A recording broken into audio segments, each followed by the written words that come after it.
He called me 47 times in one weekend. 47. I know because I counted them in my call log on Sunday night, sitting on my bathroom floor with my phone in one hand and my sleeping baby on my chest. 47 calls. He left voicemails calling me names I will never repeat on this channel. He sent texts that were engineered, and I mean that word deliberately, engineered, to make me react, accusing me of neglecting our baby, accusing me of turning her against him, threatening to call Child Protective Services, threatening to take me to court, threatening to tell everyone what kind of mother I really am, and every single time, every single one of those 47 calls, I reacted. I picked up, I argued, I defended myself, I cried, I yelled, I sent paragraph-long text messages explaining myself, justifying my choices, begging him to leave me alone. And that's exactly what he wanted. Because every single reaction I gave him was proof that he still owned my emotional state, that he still lived in my head, that he still controlled me. And then I learned 3 rules, just 3, and everything changed, not overnight, not easily, but permanently. First, I need you to understand why narcissists target single moms specifically. It's not random, it's not coincidence. You are the ideal target because you have something they can use against you, the child. A narcissistic ex uses the baby as a lever.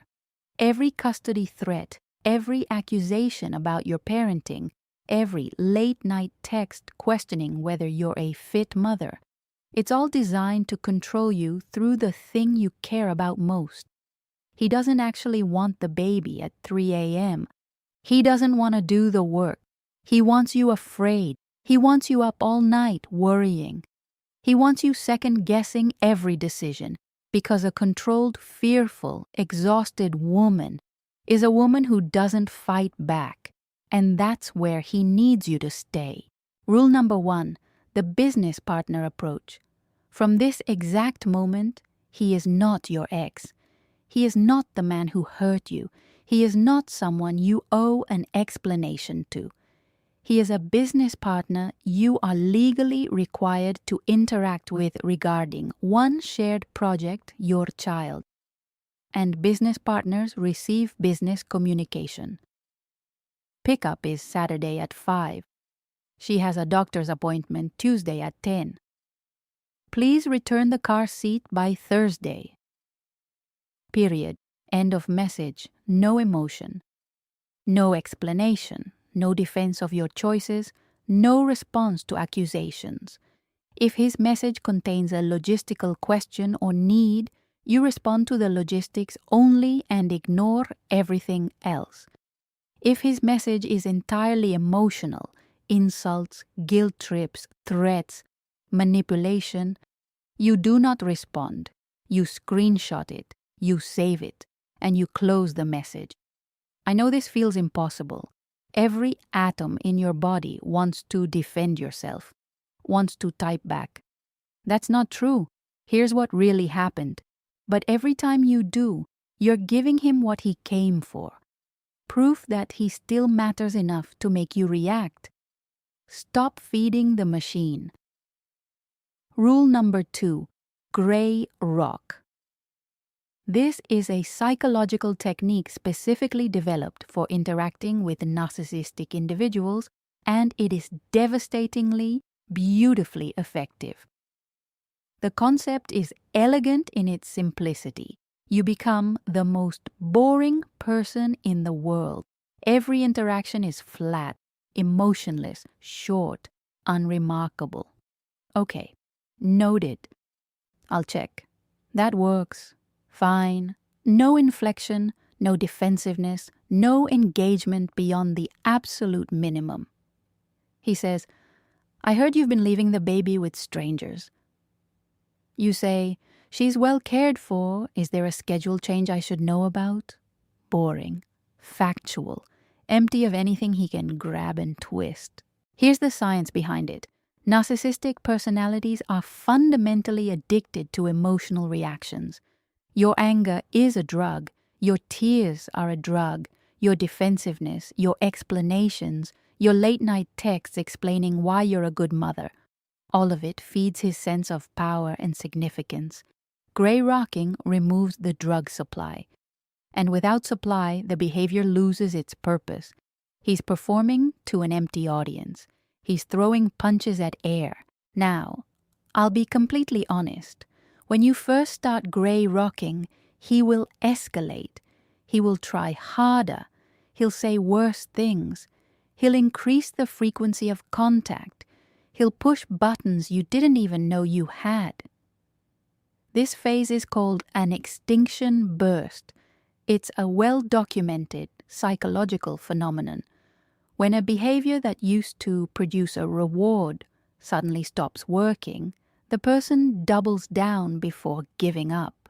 This is the hardest phase to survive because everything gets temporarily worse, but the escalation isn't a sign that gray rocking is failing. It's proof that it's working. He's feeling the loss of control and he's panicking. If you can stay gray through the burst, if you can hold the line for 2 weeks, 3 weeks, a month, the attacks begin to space out. They lose their edge. The fire, deprived of oxygen, starts to die. Rule number 3. And this one is your legal shield. Document everything. Every text. Screenshot it the moment it arrives. Every email. Save it to a dedicated folder. Every voicemail. Don't delete it. Every missed visitation. Every time he shows up late to pick up. Every time he cancels with less than 24 hours notice. Every single threatening, manipulative, or inappropriate thing he says or does. Write it all down. Date, time, exactly what happened. Direct quotes whenever possible. Keep this in a dedicated folder on your phone and back it up regularly. This documentation is not vindictive. It's not petty. It's your armor. Because if custody or child support becomes a legal matter, and with a narcissistic ex, it almost certainly will, your documentation is your evidence. Family courts don't award custody based on who cries harder or who tells a more compelling story. They award it based on evidence. And the mother with documented records has evidence. The mother without them has nothing but her word against his carefully constructed narrative. And here's why these 3 rules work at the deepest level. And this is the thing he desperately does not want you to understand. A narcissist's entire operation runs on one fuel source, your emotional reaction. That's it. Without your reaction, he has nothing. No fuel, no supply, no leverage, no audience, no power. When you communicate like a business partner, you remove the emotional connection he's exploiting. When you gray rock, you remove the drama he feeds on. When you document, you remove his ability to rewrite history and control the narrative. You are not fighting him.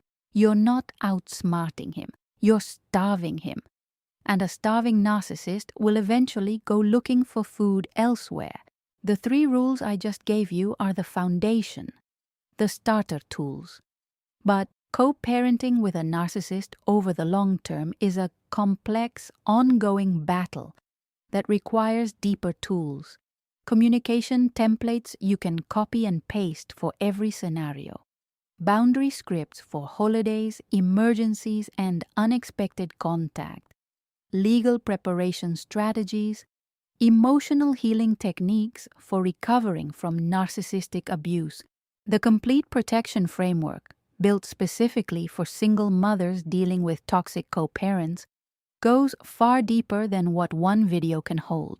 I put everything into a guide because I needed it during the worst period of my life and nothing like it existed. If his name on your phone makes your stomach drop, the link is in the pinned comment with the heart. And one final word. If his behavior ever crosses the line from manipulation into genuine threats of violence, taking your child without permission, stalking, or physical intimidation, that is no longer a co-parenting problem. That is a safety emergency. Contact a family lawyer immediately. Call a domestic violence hotline. Document everything and prioritize your and your baby's physical safety above all else. Comment boundaries if you're taking your power back today. Even if it's just the decision, even if the doing comes tomorrow, write it, because every woman who types that word is another woman who is refusing to be controlled by someone who lost the right to control her the moment he stopped deserving her. Subscribe because I have an entire library of content coming on this exact topic.